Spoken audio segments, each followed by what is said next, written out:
Hello friends, welcome to my channel. రామాయణంపై ఇప్పటికే ఎన్నో సినిమాలు వచ్చాయి. ఇప్పుడు రణబీర్ కపూర్ రాముడిగా, సాయి పల్లవి సీతగా మరో సినిమా తెరకెక్కుతున్న విషయం తెలిసిందే. అయితే సాధారణంగా రామాయణం కథతో సినిమా అనగానే కొత్తగా ఏం చూపించబోతారు అని ప్రజల్లో ఎంతో ఆసక్తి నెలకొంటుంది. ప్రతి హిందువు చిన్నప్పటి నుంచి రామాయణం గురించి కథల రూపంలో వినడం, చదవడం, తెలుసుకోవడం జరుగుతుంది. మరి అలా ఆల్మోస్ట్ అందరికీ తెలిసిన కథని తెరపైకి తీసుకొచ్చి కొత్తగా ప్రజలను ఆకట్టుకునేలా చేయడం కష్టమైన పనే.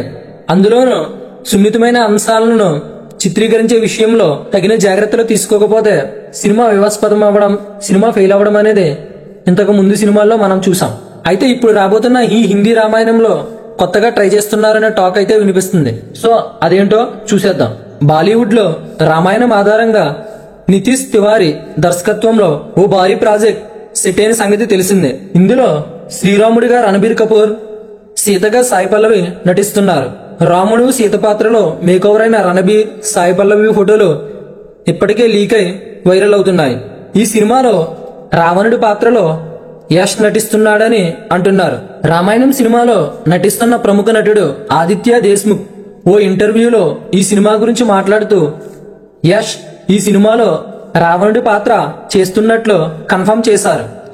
పైగా ఇప్పుడు నిర్మిస్తున్న రామాయణం సినిమాను రాముడి కోణంలో కాకుండా రావణుడి కోణంలో చెప్పనున్నారనే బిగ్గెస్ట్ సర్ప్రైజ్ ను కూడా ఆయన లీక్ చేశారు.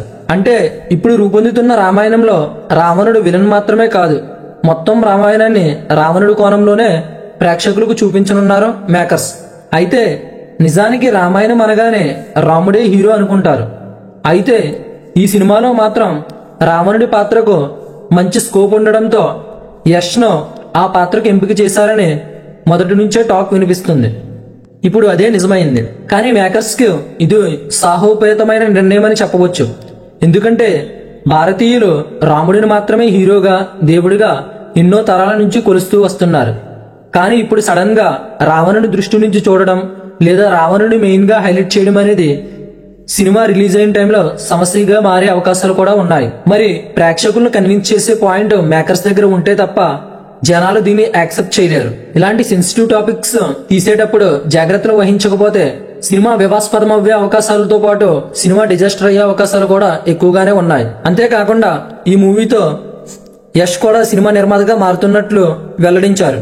ఇప్పటికే షూటింగ్ జరుపుకుంటున్న ఈ సినిమా 2025లో ప్రేక్షకుల ముందుకు రానుంది.